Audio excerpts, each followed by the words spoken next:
Quelle image du visage de La Salle avons-nous eu au cours des 300 ans qui nous séparent de sa mort? Le vendredi saint, 7 avril 1719, le frère Barthélemy demanda au peintre Dufly de réaliser un portrait mortuaire de La Salle.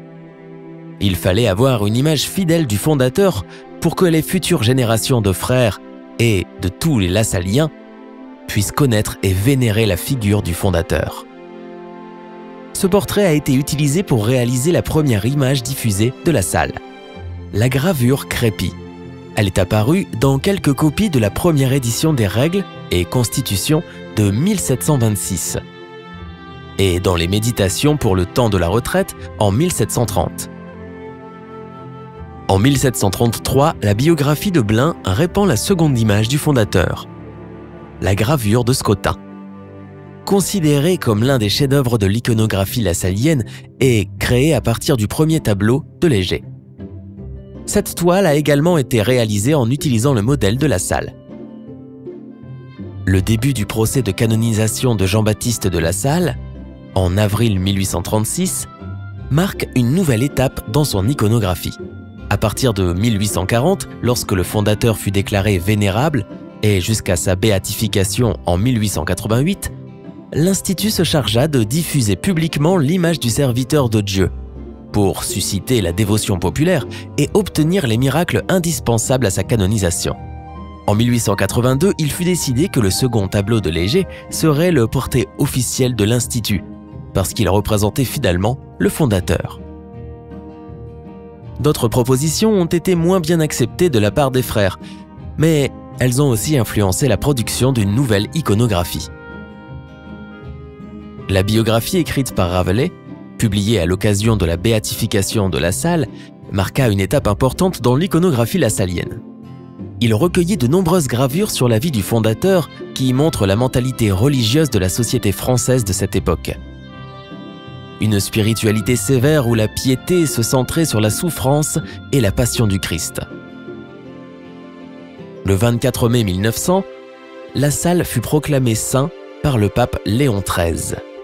Les images, les gravures, les médailles et les statues en son honneur se multiplièrent alors. À Paris, le sculpteur Oliva fit une statue de La Salle pour le régisseur de la maison mère de la rue Oudinot. Et en 1890, il en fit une petite copie qui se trouve à la maison généralice actuelle à Rome. Mais ce ne fut pas ce monument, mais celui de Falguière, sur la place Saint-Sévère de Rouen, qui inspirera la statue du saint fondateur d'Aurélie, située depuis 1904 dans la basilique Saint-Pierre à Rome, et qui est devenue la représentation la plus emblématique. Le maître La Salle avec les enfants. La Première Guerre mondiale obligea les frères à faire face au nouveau défi de la laïcisation. Ils vivaient divisés entre la suite personnelle du Christ et l'effort de formation humaine dans les écoles. Ces deux éléments étaient présents dans les représentations du saint fondateur, le montrant parfois pieux et coupé du monde, et parfois comme un maître et même comme un guide au milieu de la tempête. Le 15 mai 1950, le pape Pie XII proclama saint Jean-Baptiste de La Salle patron de tous les éducateurs. La société de l'après-guerre était en recherche. On considérait la réalité différemment. La réponse de l'Église à ces nouveaux défis fut le Concile Vatican II. Dans l'Institut, une nouvelle façon d'être frère a été encouragée. Ces événements ont probablement eu un impact sur la façon de voir la figure du fondateur. Les nouvelles générations de Lassalliens devaient voir La Salle marcher avec d'autres, associés à ses frères, humains et sensibles aux réalités éducatives. En 1980, année de la célébration du tricentenaire de l'Institut, on popularisa le visage de La Salle tiré du tableau de Giovanni Gagliardi de 1901, Visite du curé de Saint-Sulpice.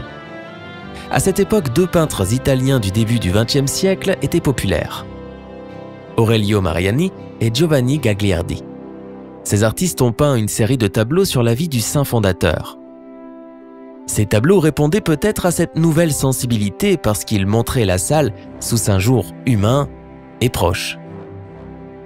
Un autre portrait qui devint populaire au cours du tricentenaire fut le Sèvre, peint à Paris par Jean-Paul Bréa, vers 1749. Il a été utilisé dans certains écrits publiés sur saint Jean-Baptiste de La Salle.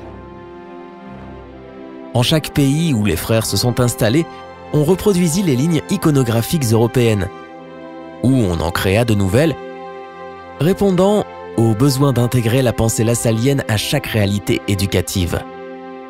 Mais l'important n'est pas que l'image de La Salle soit devant nos yeux, mais dans nos cœurs, et que nos actions en soient le reflet.